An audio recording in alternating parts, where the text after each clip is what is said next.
ओम नमस्ते। आज का विषय है ईश्वर से हम क्या मांगें। अगर ईश्वर आपसे कहे कि मैं आपसे प्रसन्न हूँ बेटा, एक वर मांग लो, कोई सा भी एक वर, क्या मांगेंगे? सोच में पड़ गए? चलिए एक कहानी के माध्यम से समझते हैं इसका हल। एक लकड़हारा रहा था, तो वो उसका काम था, रोज़ जंगल जाता था, लकड़ी काटता था, शहर जाके बेचता था और उससे जो आमदनी होती थी, राशन खरीदता था, घर आता था तो उससे उसके घर का चूल्हा जलता था। तो ये उसका नित्य प्रतिदिन का कार्यक्रम था। एक दिन वो जंगल गया लकड़ी काटने, एक वृक्ष पर उसने कुल्हाड़ी चलाई। अब हुआ ये कि उसमें वृक्ष देवता का निवास था। जैसी कुल्हाड़ी चलाई, वृक्ष देवता प्रकट हो गए कि भाई इस वृक्ष पे तो मत चला लकड़ी कुल्हाड़ी, है ना, इसमें तो मेरा वास है।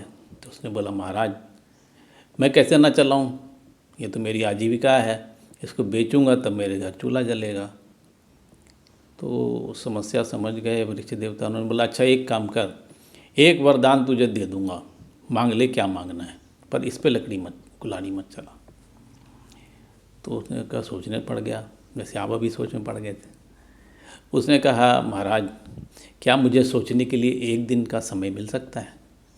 मैं कल इसी समय आ जाऊंगा और आपसे वरदान मांग लूँगा, आप यहीं मिल जाएंगे? बोले, हाँ मैं यहीं मिल जाऊंगा, मैं तो इसी वृक्ष पे निवास है मेरा, कल इसी समय आ जाना।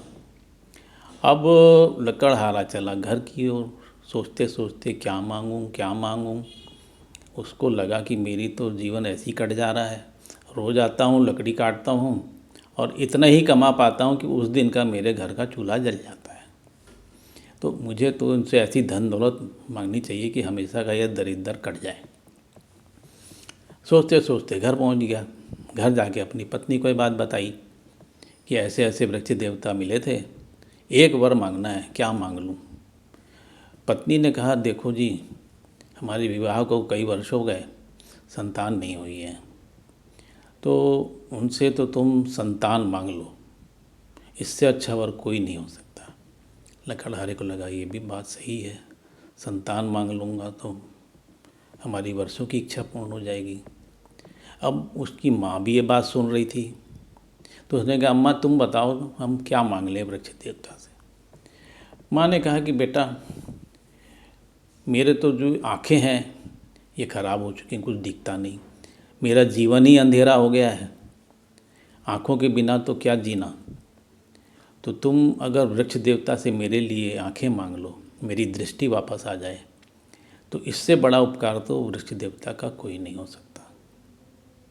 उसको लगा ये बात भी ठीक है। अब वो चिंता में पड़ गया।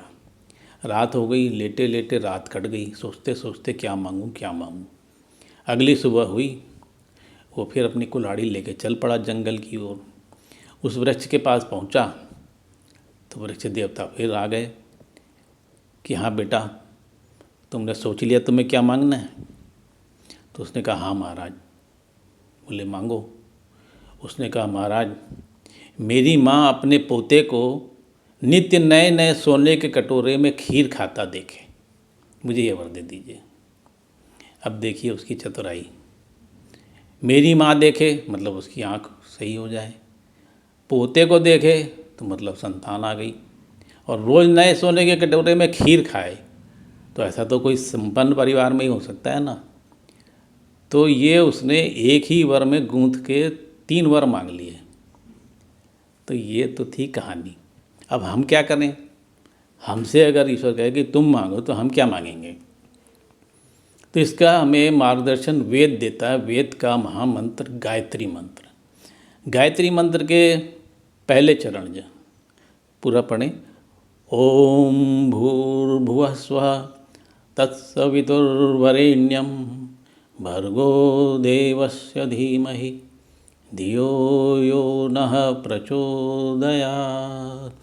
प्रथम चरणों में ईश्वर की स्तुति है और अंतिम जो चरण में हम ईश्वर से प्रार्थना करते हैं। प्रार्थना सिर्फ इसके अंतिम चरण में है, धियो यो नः प्रचोदयात्।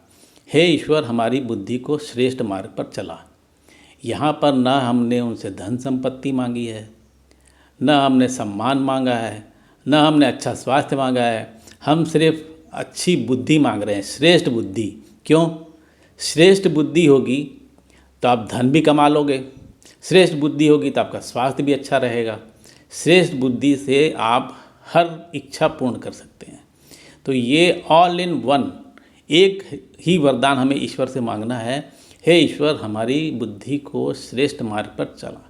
इसलिए गायत्री मंत्र महामंत्र का जाप करिए, अपनी इच्छाओं को पूर्ण करिए और अपनी बुद्धि को श्रेष्ठ मार्ग पर ले जाने का प्रयास करिए। यही आज का संदेश है।